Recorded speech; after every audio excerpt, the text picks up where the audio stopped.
Check 1 2, check 1 2, check 1 2. Welcome to the Catalyst Podcast. My name is Jason. Catalyst has the power to create change, and we hope that's what this podcast will do. You can find us on Facebook, YouTube, Instagram, Thread, raw, real, and unedited. What we're going to do is we're going to talk about the catalyst, the turning point, the journey, the lesson, and beyond. I want to welcome everybody to episode 10. All right, so as we continue on with our story, I think I last left you off with, I was talking about job options, a couple of issues that I had, like blood clots and sleep apnea. I actually stopped breathing. So we're still into 2019, and it was moving towards summer to fall. And there were a few things that happened during that time. My schedule was going in for chemo, starting on a Monday, leaving on a Saturday maybe. Then I would do a week of injections, and then I would have a week off. And in that week of injections and week off, I would go back to work with my weakened immune system and dealing with all those things. So, also dealing with the fact that, my now ex wanted to get a divorce. And then I'm dealing with some other things, like I had a TIA. A TIA is a mini stroke. And that happened to me right after, or at least a few days after, I found out that my mom had a stroke. Wasn't a really, really bad one, but it was enough to kind of keep her out of whack, it was a wake up call. Really, it was a wake up call for her. And as I'm dealing with that and working through that, I was in the hospital during one of my rounds of chemo, and it was around lunchtime, and I was sitting in a chair, and my orange juice flowing through me, and I'm sitting and having lunch, and I went to go reach for something with my right hand, and it just dropped, and there was just numbness,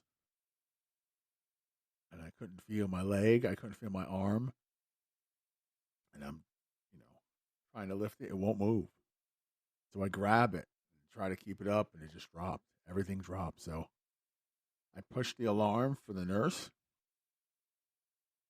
and I tried to stay as calm as possible. It was very, very. Everything was a new experience for me, but knowing that you have no control over your body is a frightening thing. I just remember trying to rub the leg, rub the hand, move them, shake them, like kick them. And then I remember I grabbed my Bible, because I had my Bible with me every time I went in for my chemo, and I just put it on my thigh, put my hand there, and as I was trying to connect with the nurses.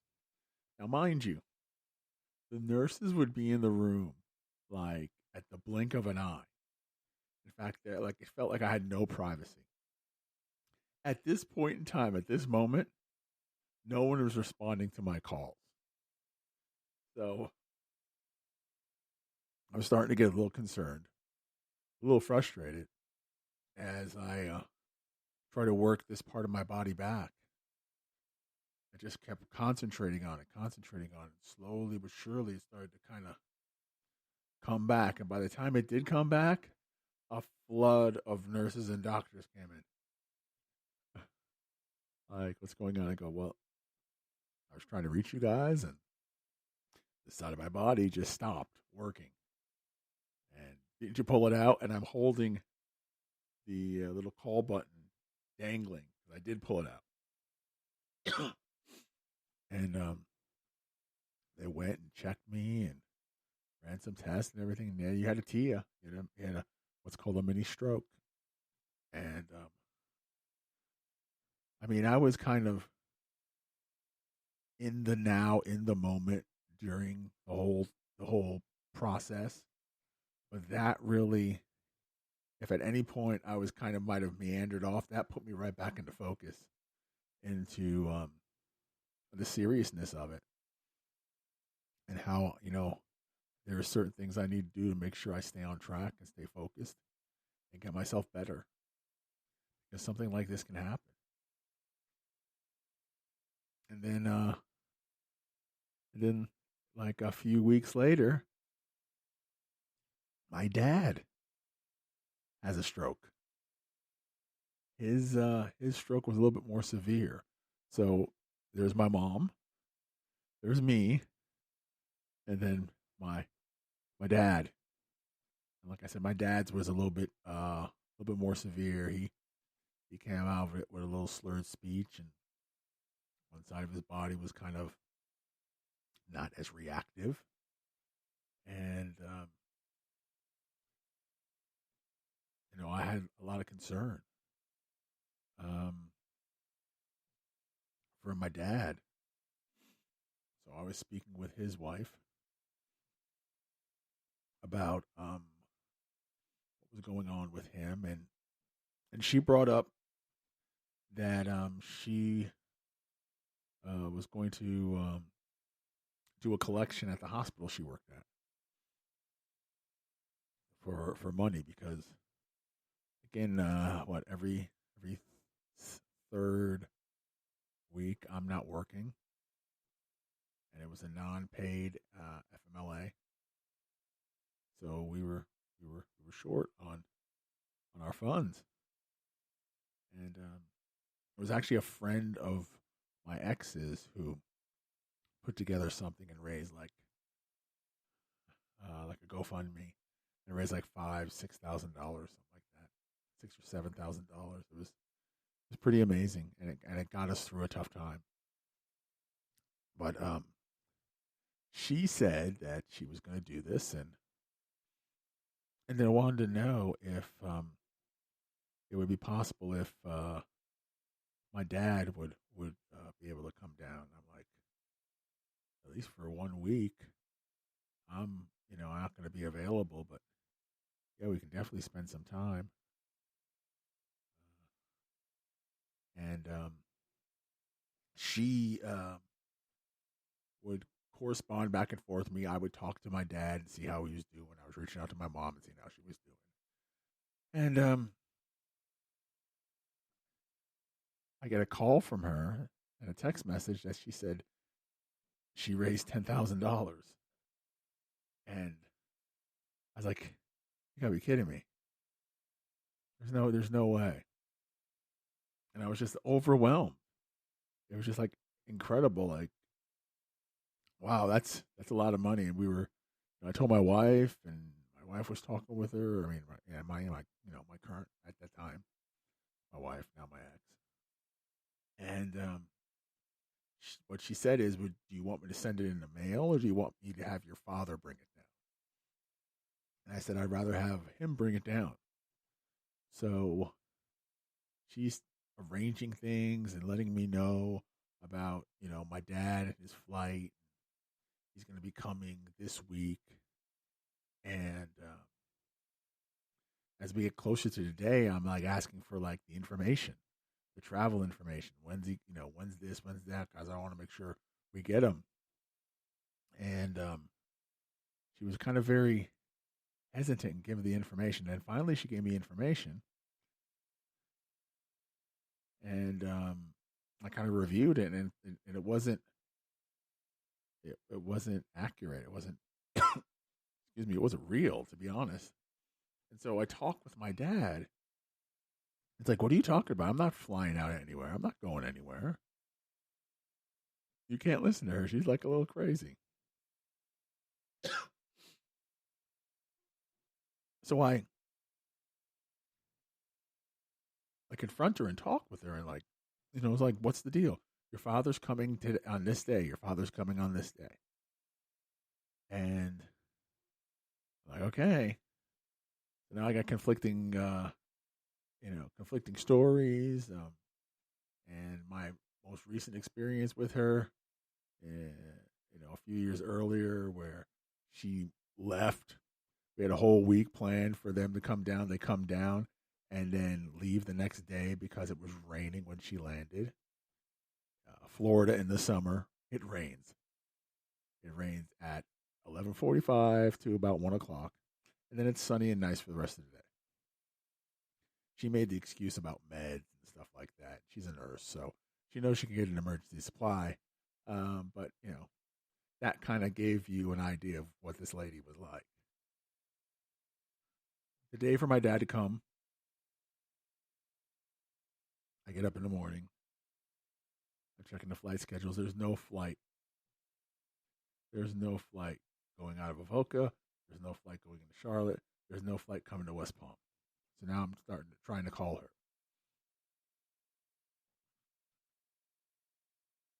She blocked me on my phone.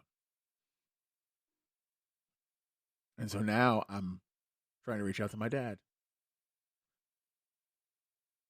My dad's phone is disconnected. She disconnected my father's phone. She blocked me from her phone. He never came because there was never a flight. And I never received the money. Now, whether it was actually collected,